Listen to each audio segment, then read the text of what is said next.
तानी अर्थात भाषा जो कही जा रही है, कथन किया जा रहा है, जिस चीज का कथन कर रहे हैं हम, अच्छी तरह से कही बातें क्या कहलाती हैं? सुभाषितानी कहलाती हैं।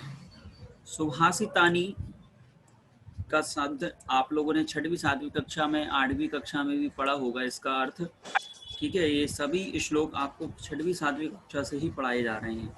तो ऐसे सुभाषित अर्थात जिन श्लोकों के माध्यम से अच्छी बातें कही जाती हैं या अच्छे कथन किए जाते हैं कम शब्दों में, वह क्या कहलाते हैं? सुभाषित कहलाते हैं। सुभाषितः, सुभाषितम, इसका अर्थ और अच्छे से हम स्पष्ट करें, सु उपसर्ग लगा हुआ है इसमें, सु यानी अच्छी तरह, भाषितम, भाषितम में भाष धातु है कहने अर्थ में, और इसमें तम, तम दिख रहा है तो इसमें प्रत्यय कौन सा होगा?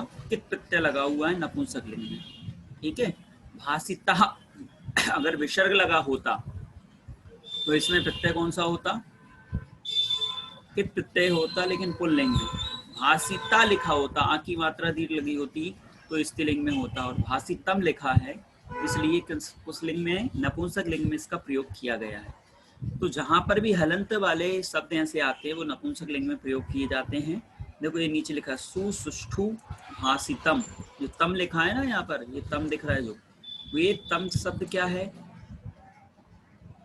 कित प्रत्यय का प्रयोग किया है, भाष धातु प्लस किम।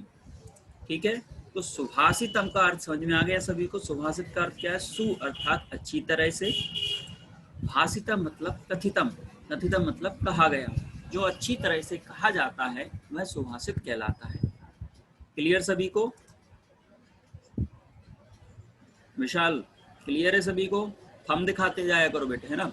सम्यक भाषितम सुभाषितम भवति, सम्यक मतलब अच्छी तरह, कहा गया, भाषितम मतलब कहा गया, सुभाषित होता है, जो अच्छी तरह से कहा जाता है वह क्या कहलाता है? सुभाषित कहलाता है। जैसे हम कई बार ऐसे बोलते हैं ना कि बहुत अच्छा बोला आपने या बहुत अच्छा आपने कहा, मतलब वो वाक्य के लिए हम इंगित करते हैं कि ये आपकी लाइन बहुत अच्छी लगी, ये आपका विचार बहुत अच्छा लगा, ये आपका शुभ विचार जो प्रयोग करते हैं, तो ये सब सुभाषित के अंतर्गत आ जाते हैं। ठीक है, चलिए इसके आगे देखिए, और देखो सुभाषित की परिभाषा विस्तृत रूप से यहाँ पर बताई जा रही है कि शोभनम वचनम सुभाषितम इति कथ्यते। कितने प्रकार से सुभाषित को परिभाषित किया है कि जो अच्छी बातें हैं, शोभनम, शोभनम मतलब अच्छी बातें, अच्छी तरीके से प्रयोग करने वाली बातें, वचनम अर्थात वचनों को सुभाषित कहते हैं। शोभनम मतलब अच्छी और वचनम मतलब बातें, जो अच्छी तरीके की बातें हैं उन्हें हम क्या कहते हैं? सुभाषित कही जाती हैं। कथ्यते मतलब कही जाती हैं। सुभाषिते महापुरुषाणाम अनुभवः छंदोव अध्ययन श्लोकेन प्रस्तुयते। सुभाषिते महापुरुषों के, महापुरुषाणाम षष्ठी व्यक्ति का बहुवचन, महापुरुषाणाम महापुरुषों के अनुभवा, अनुभव से, अनुभव में अनुपसर्ग है, भू धातु है, अनुभव से छंदोवद्यन, छंदोवद्यन अर्थात छंदबद्ध तरीके से श्लोकेन प्रस्तुयते, श्लोकों को प्रस्तुत किया जाता है। सुभाषिते महापुरुषाणाम अनुभवा छंदोवद्यन श्लोकेन प्रस्तुयते।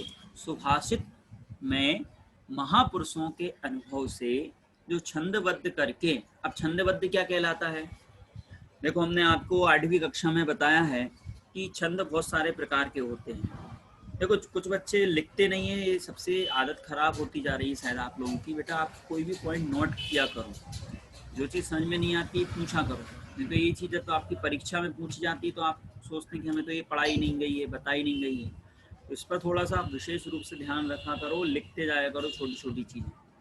तो छंदबद्ध क्या है कि बहुत सारे प्रकार के संस्कृत भाषा में छंद होते हैं, हिंदी में भी होते हैं। छंद से तात्पर्य है कि जिनमें श्लोक को बांधा जाता है, बांधा जाता है मतलब रस्सी से बांधा नहीं जाता है। बांधने का तात्पर्य है कि जैसे हम कपड़े कैसे पहनते हैं, मयंक, फिट पहनते हैं ना, जो हमारी बॉडी के अनुसार अच्छे लगे, वैसे कपड़े हम पहनते हैं। मतलब ऐसा नहीं पहनते एक पजामा पहन लिया और झोला कुर्ता पहन करके हम ऐसे आसमान में घूम रहे हैं, ऐसे तो कपड़े पहन के नहीं घूमते ना। मतलब जिससे हमारा शरीर व्यवस्थित लगे या हम अच्छे दिखें, अच्छे दिखने के लिए हम अच्छे कपड़े पहनते हैं। पर वह व्यवस्थित कपड़े हमारे क्या दिखाता है, हमारे स्वरूप को बताता है, हमारे पहचान दिखाता है कि हाँ बहुत अच्छे लग रहे हो, वेरी गुड, ब्यूटीफुल। इस प्रकार से लोग कथन करके हमारी प्रशंसा भी करते हैं, है ना। कोई ऐसा तो नहीं कहता है बहुत अच्छे कपड़े पहन के कोई आया हो और कहे अरे आज तुम बहुत खराब लग रहे हो, तुम डेली जैसे थे ना कबाड़ी में जैसे रहते थे, बहुत अच्छा लगता था वैसे। तो ऐसा कोई नहीं कहता है। मतलब जो भी व्यक्ति हमें मिलेगा हमारे कपड़ों को देख करके हमारी प्रशंसा करता है। ऐसे ही संस्कृत भाषा में जो अच्छी अच्छी बातें कही जाती हैं, जो श्लोकों के माध्यम से प्रस्तुत किया जाता है, उनको बांध कर रखा जाता है। बांधने का तात्पर्य है भाषा को एक शब्द में प्रोना। शब्द में प्रोना का तात्पर्य है कि शब्द यहाँ से वहां भटके नहीं, हमें सामान्य शब्दों में, सरल शब्दों में अच्छी बातें जल्दी समझ में आ जाएं। समझ में आई? थोड़ा कहा ज्यादा समझना, ऐसा कहते हैं ना हमारे बड़े बुजुर्ग कि थोड़ा कहा ज्यादा समझना। जैसे घर में हम बहुत शैतानी कर रहे हों और पापा ने कहा आज के बाद नहीं होनी चाहिए शैतानी, तो क्या करते हैं हम फिर? जब भी हम शैतानी करने शुरू करते हैं और हमें याद आ जाती पापा की बात, पापा ने कहा था ज्यादा शैतानी नहीं करना, है ना। तो इस प्रकार से हम बंध जाते हैं एक जगह पर। वैसे ही श्लोकों में जो बातें प्रस्तुत की जाती हैं आचार्यों द्वारा, लेखकों के द्वारा, वह बातें सीमित शब्दों में प्रस्तुत करना कहलाता है। ठीक है। और एक चीज और, अब छंद पर आते हैं। छंद क्या है कि छंद वह है जिसमें बहुत सारी प्रकार की लय, ताल, गति और यति के द्वारा छंद को प्रयोग किया जाता है। आपने दो प्रकार के छंद पढ़े होंगे, कोई बताएगा कौन कौन से दो प्रकार के छंद? जल्दी से अतुल बोलो, आप ही बोलो, आप ही लिख रहा हूँ। मात्रिक और वर्णिक। वर्णिक मात्रिक और वार्णिक छंद, मात्रिक और वर्णिक दो प्रकार के छंद होते हैं। अब मात्रिक छंद और वार्णिक छंद क्या कहलाता है, कौन बताएगा? मात्रिक छंद जिसमें मात्राओं के आधार पर गणना होती है। और वार्णिक छंद में वर्णों के आधार पर गणना होती है। छंद किसके आधार पर? वर्णों के आधार पर। वर्णों के आधार पर। ये दो प्रकार के छंद यहाँ पर बताया तुमने कि जिसमें मात्राओं को गिन करके छंद का हम ज्ञान करते हैं, और दूसरा वर्णों के आधार पर। ये दो प्रकार के छंद, अब इसमें बहुत सारे विभाजन होते हैं, हम उनमें नहीं जाते हैं अभी। हम आते हैं सीधे विषय पर कि कौन कौन से छंद संस्कृत में सबसे ज्यादा प्रयोग होते हैं। सबसे ज्यादा छंद प्रयोग होते हैं संस्कृत में अनुष्टुप छंद। जैसे आपकी रामायण महाभारत लिखी गई है, इसमें त्रिज, पुष्णिक, ये बहुत सारे त्रिष्टुप, पुष्णिक, अनुष्टुप छंदों का प्रयोग किया गया है। ठीक है। और इसी के साथ साथ जो अनुष्टुप के साथ साथ उपजाति है। अब उपजाति छंद जो प्रयोग होता है, जैसे आप न चोर हारेम वाला श्लोक आपने पिछली कक्षा में पढ़ा होगा, वह कौन सा छंद है? कौन सा छंद है? उपजाति छंद। उपजाति छंद दो छंदों से मिलकर के बनता है, एक इंद्रवज्रा और एक उपेंद्र वज्रा। इन दो छंदों से मिलकर के किसका निर्माण होता है? उपजाति छंद का निर्माण होता है। अनुष्टुप छंद होता है एक। अनुष्टुप छंद के प्रत्येक श्लोक में कितने अक्षर होते हैं? 32 अक्षर होते हैं। कितने पाद होते हैं, कितने चरण होते हैं? उसमें 4 चरण होते हैं। 4 चरण में यह श्लोक प्रयोग होता है। प्रत्येक चरण में 8 अक्षर होते हैं। 8 चौके 32। देखो आचार्यों ने श्लोकों को कैसे बांधा है कि एक एक पाद में 8-8 अक्षर होंगे तो 32 अक्षर हो जाएंगे। मतलब एक कम भी नहीं हो सकता, एक ज्यादा भी नहीं हो सकता है, तब श्लोक सही बोला जा सकता है। ठीक है ना। और एक और चीज इसमें, अनुष्टुप छंद का जो 5वां अक्षर क्या होता है? लघु होता है। प्रत्येक चरण का 5वां अक्षर कैसा होता है? लघु होता है। और 6वां अक्षर हमेशा गुरु होता है। ये निश्चित रहता है। ठीक है ना, इसमें कोई परिवर्तन नहीं आएगा। 5वां अक्षर लघु और 6वां अक्षर गुरु। तो अनुष्टुप छंद की पहचान हमें इस प्रकार से कर सकते हैं। पहले तो अक्षर गिन लो 32, जितने भी उसमें मात्राएं लगी हैं, छोटी की बड़ी की, उनको सबको छोड़ दो आप। ठीक है ना। गिनती बिल्कुल बहुत सरल तरीके से कर सकते हो आप कोई भी श्लोक की। आपको आधा अक्षर नहीं गिनना, ठीक है, और उसकी मात्राएं नहीं गिनना। अक्षर गिनने का सबसे सरल तरीका है, अभी हम श्लोक में आपको बताएंगे कैसे गिनते हैं। पहले भी आपको बताया है, फिर भी हम एक बार और आपको स्पष्ट कर देंगे। तो सुभाषिते महापुरुषाणाम अनुभवा छंदोबद्धेन श्लोकेन प्रस्तुयते, कि सुभाषितों को महापुरुषों के अनुभव से छंदोबद्ध करके श्लोकों के माध्यम से प्रस्तुत किया गया है। मतलब अच्छी अच्छी बातों को श्लोकों के माध्यम से प्रस्तुत किया गया है। चलो मैं आज तो आप लोगों से नहीं पूछता हूँ, लेकिन आपको शनिवार के दिन, ठीक है, शनिवार को दिन हम थोड़ा सा कम पढ़ाएंगे और आपसे हम श्लोक कंपटीशन कराने वाले हैं। तो जितने भी विद्यार्थी हैं, सभी विद्यार्थियों से मेरा कहना है कि वह सभी के सभी विद्यार्थी शनिवार तक अपने 6वीं कक्षा के, 7वीं कक्षा के, 8वीं कक्षा के, 9वीं कक्षा के सारे श्लोकों का रिवीजन करके आए, ठीक है।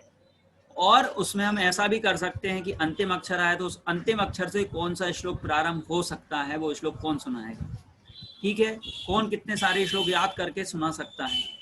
और उन श्लोकों को आपको लिखना भी है बिना देखे, ये आपकी ईमानदारी है। ये आपके अभिभावकों से मैं एक मैसेज डाल दूंगा कि आपको एक वर्ग दिया है कि वो कर रहे हैं कि नहीं कर रहे हैं, मैं किसी के भी पेरेंट्स से फ़ोन लगा करके पूछ सकता हूँ, ठीक है। सभी के नंबर मेरे पास हैं, इसलिए आप लोग इसको होमवर्क मानकर ही करें, ठीक है ना। ये नहीं समझें कि सर ने ऐसे ही कह दिया है। इसलिए आपको सारे श्लोक रिवीजन करना, उससे एक फायदा आपको क्या होगा। देखो, कुछ बच्चों को वो श्लोक पढ़ने में थोड़ी सी कठिनाई होगी क्योंकि हम भूल चुके होंगे लय ताल। कुछ बच्चों को वो श्लोक याद होंगे।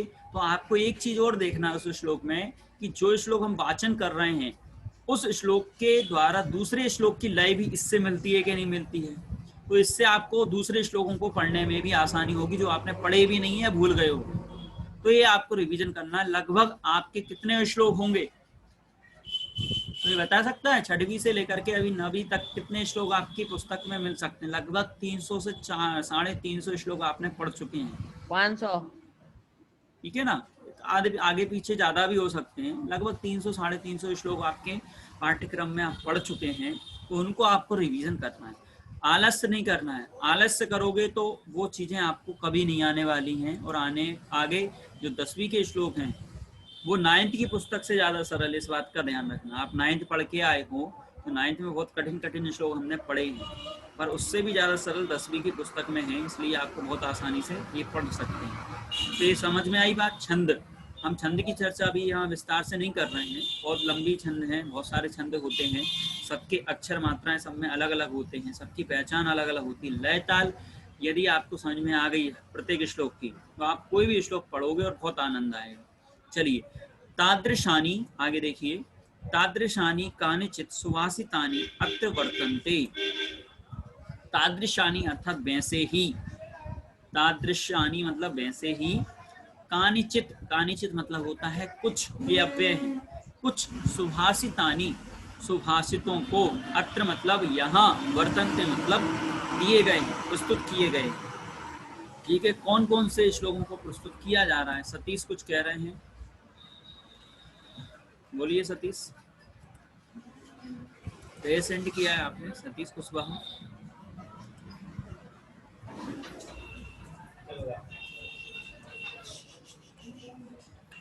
चलिए, तो ये पहली लाइन, 3 लाइन का अर्थ आपको समझ में आ गया होगा। मैं फिर से एक बार स्पष्ट कर देता हूँ। सुभाषित अर्थात इसका अर्थ है अच्छे तरह से भाषित अर्थात कहा जाना, कहना, सुभाषित कहलाता है। सुसुष्टु अर्थात अच्छी भाषितम मतलब भाषा को, कथितम मतलब कहना।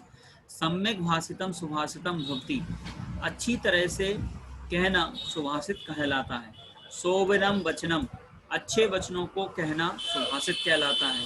सुभाषितम, सुभाषिते महापुरुषाणाम अनुभवा छंदोबद्धेन श्लोकेन प्रस्तुयते, महापुरुषों के द्वारा अनुभव से सुभाषितों को छंदोबद्ध तरीके से श्लोक में प्रस्तुत किया गया है। वैसे ही कुछ सुभाषितों को यहाँ पर प्रस्तुत किया जा रहा है, दिया गया है। ठीक है, अब आते हैं हम पहले श्लोक पर। अब पहला श्लोक का जो छंद है वो कौन सा छंद है? अनुष्टुप छंद है। कौन सा छंद है? अनुष्टुप छंद में यह श्लोक प्रयोग किया गया है। इसमें 32 अक्षर हैं पूरे श्लोक में। अब इन 32 अक्षरों को हम कैसे गिनते हैं, हम आपको गिन करके बताते हैं। ठीक है, ध्यान से देखते जाना सभी।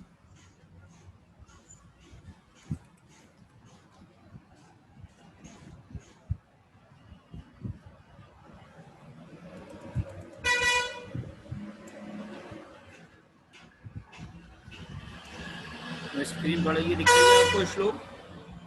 देखिए जो श्लोक आपको दिख रहा है, गंगा पापम शशि ताप, श्लोक पहले हम बोलते हैं, सभी मेरे पीछे दोहरा सकते हैं मन में। इनमें से आप में से कौन शिक्षा ठाकुर जुड़ी हुई है? जिनका गला सुरीला हो वो गा सकते हैं मेरे साथ, ठीक है, या मेरे पीछे दोहरा सकते हैं, बाकी सभी म्यूट करके ही बोलेंगे। गंगा पापम ससीतापम दैन्यम कल्पितरुस्तथा पापम तापम च दैन्यम च घिनन्ति संतो महाशया। इस प्रकार से इसको प्रयोग करना है।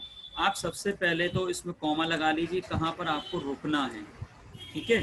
तो सबसे पहले तापम, यहाँ कोमा लगेगा, गंगा पापम शशि, तापम के बाद कोमा लगेगा, यहाँ पर हमें यति करना है अर्थात रोकना है। दैन्यम कल्प तरुस तथा, यहाँ से गति करना है। यति और गति का तात्पर्य क्या होता है? गति मतलब आगे बढ़ना और यति मतलब रुकना, ये छंद में चलता है। पापम तापम च दैन्यम च, पापम तापम च दैन्यम च तक यहाँ पर कोमा लगेगा, ये 8 अक्षर हो गए। घिनंती लिखा है, हंती मत पढ़ना कोई भी, घिनंती ये आधा घा लिखा हुआ है, ठीक है। घिनंती संतो महाशयः, इस प्रकार से इसको बोलना है। फिर से मैं अभी 2-3 बार बोलता हूँ, सब लोग ध्यान से सुन लें, मन में बिठा लें राग कैसे बोलना है। गंगा पापम ससीतापम दैन्यम कल्पितरुस्तथा पापम तापम च दैन्यम च घिनन्ति संतो महाशयः।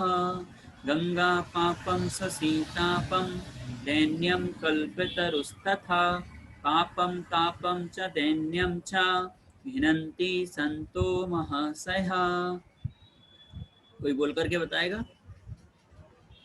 कशिश आप बोलेंगी? बोलिए।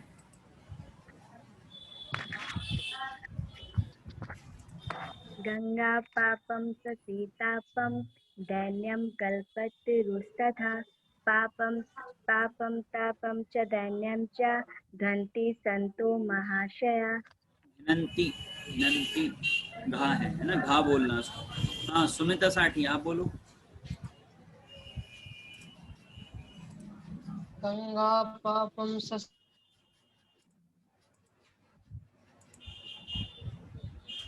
बोलिए।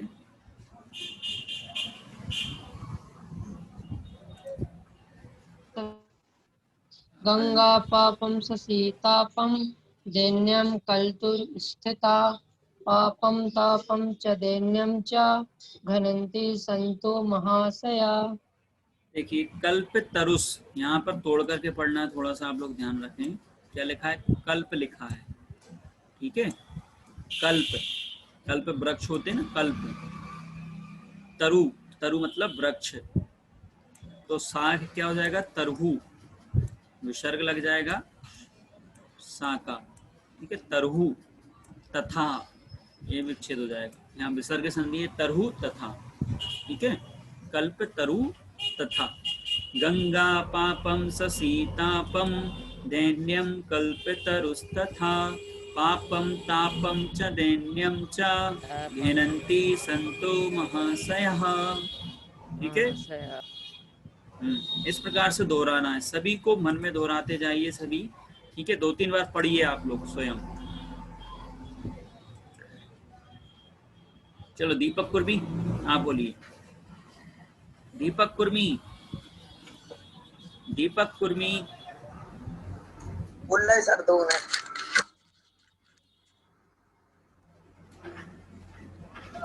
गंगा पापम ससीतापम दैन्यम कल्पतरुस्तथा पापम तापम च दैन्यम च घ्नन्ति संतो महाशया। घिनंती, घिनती नहीं लिखना है, घिनंती ना डबल है यहाँ पर, है ना, इस बात को ध्यान रखना। चलिए प्रांजलि तिवारी आप बोलिए।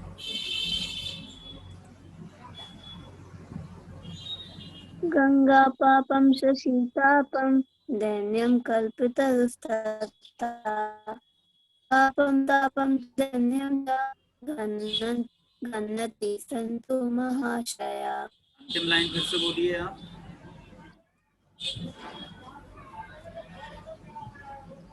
घन्नति तो घन घनंती नहीं बेटा, सर क्या लिखा समझ में नहीं आया। आधा घा लिखते हैं ना अपन, घा ऐसे आधा घा पूरा ऐसा बनाते हैं हम, ठीक है ना, पर घा आधा है यहाँ पर। घिनंती, घिनंती, ठीक है।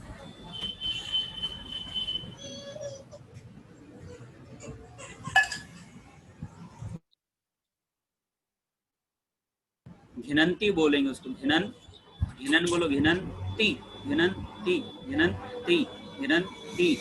इसमें हन धातु है घिनंती में, इस बात का ध्यान रखें। देखो इसके शब्द रूप कैसे चलेंगे आपको हम दिखा रहे हैं स्क्रीन पर, सभी लोग देखिए। ये आपको लिखना है और याद भी करना है। देखो घिनंती शब्द के शब्द रूप आपको दिख रहे हैं स्क्रीन पर। घिनंती, ये रूप आपको नहीं लिख सर, ले, नहीं दिख रहे। देखिए अब दिख रहे होंगे। हन धातु है, हन धातु किस अर्थ में प्रयोग होती है? मारने अर्थ में प्रयोग होती है। हंती, हता, घिनंती, ये इसमें बहुवचन में आता है। आप सोच रहे होगे, देखो ये सबसे ज्यादा पूछे जाने वाला प्रश्न होता है हंती शब्द। बड़े से बड़े कंपटीशन में सबसे ज्यादा पूछा जाता है हंती। हंती में धातु कौन सी? हन धातु है। धातु नहीं पूछी जाती है, उसमें पूछा जाता है कि वचन कौन सा है। तो सबसे ज्यादा वचन प्रयोग करते हैं हंती शब्द में बहुवचन, क्योंकि हमने क्या पढ़ा हुआ है? पठती, पठता, पठंती, बदती, बदता, बदंती, लिखती, लिखता, लिखंती, हसती, हसता, हसंती। वो जो अंती पड़ा हुआ है ना, तो वो हम समझते हैं यहाँ पर बहुवचन ही होगा, लेकिन हन धातु में ऐसा नहीं होता है। इस बात को आपको ध्यान रखना है। बात समझ में आ गई सभी को? अभी से बता रहा हूँ बेटा, 1 नंबर का क्वेश्चन ये आपका 10वीं में आएगा ही, हन धातु में से, ठीक है। आप लोग अभी 5 मिनट बाद फिर से जुड़ जाएं, क्लास ऑफ हो जाएगी। तो हंती शब्द का ध्यान रखना है, हन धातु है, इसके रूप बोलेंगे हंती, हता, घिनंती।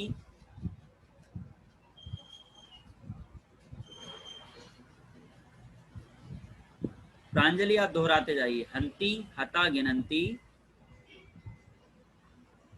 हंती, हता, घिनंती। देखो हंती, हता, घिनंती, घिनंती। अब देखो हता शब्द लिखा तो इसमें ना हट जाता है, ठीक है, व्याकरण के नियम है इसमें कुछ। हंसी, हता, हत, बोलिए हंसी, हता, हत। हंसी, हता, हत। हनमी, हनवहा, हनमहा। हनमी, हनवा, हनमा। ये थोड़े से अलग रूप चलते हैं हन धातु के। ऐसे ही इसमें आप जब लोट लकार के रूप बनाओगे तो लोट लकार में भी थोड़े अलग रूप बनेंगे। उसमें मध्यम पुरुष के एक वचन में जही बनता है।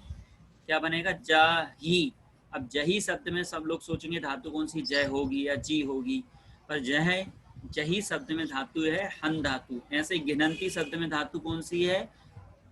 हन धातु है। एक बार और ध्यान रखना, आपको आधा घा बनाना है, हा नहीं बनाना है। हा बनाओगे तो गलत हो जाएगा। देखो घा कैसा बना है, यहाँ पर ऊपर से बिल्कुल राउंड हो रही है, इधर हा देखो कैसा बना है, ठीक है ना।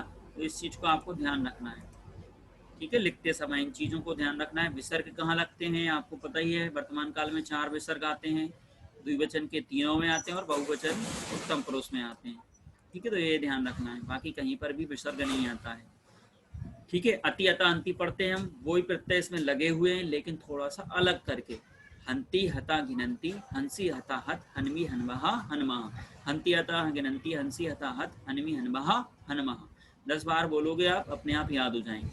चलिए प्रयोग करके देख लेते हैं। खुशी केसरवानी, बोलकर दिखाइए जल्दी से शब्द, धातु रूप बोलिए।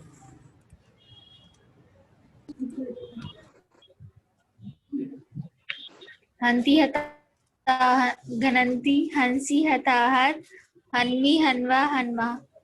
इस अर्थ में ये मारने अर्थ में, ठीक है। किस अर्थ में प्रयोग होता है? मारने अर्थ में। चलो सौम्य जैन आप बोलिए।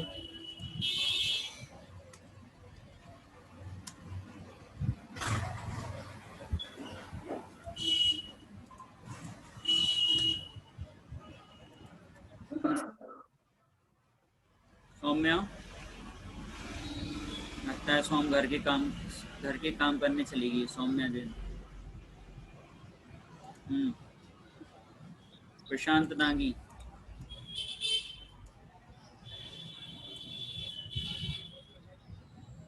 जिनकी वीडियो ऑफ है वो समझ लीजिए कि आप कक्षा में अनुपस्थित ही हैं। प्रखर प्रखर। हाँ दिव्य कहाँ है बेटा? Yes sir. दिव्य कहाँ है? दिव्य इधर ही है सर। क्या कर रहा है? आप भी चला गया सर। क्यों पढ़ाई नहीं करना उस क्लास को?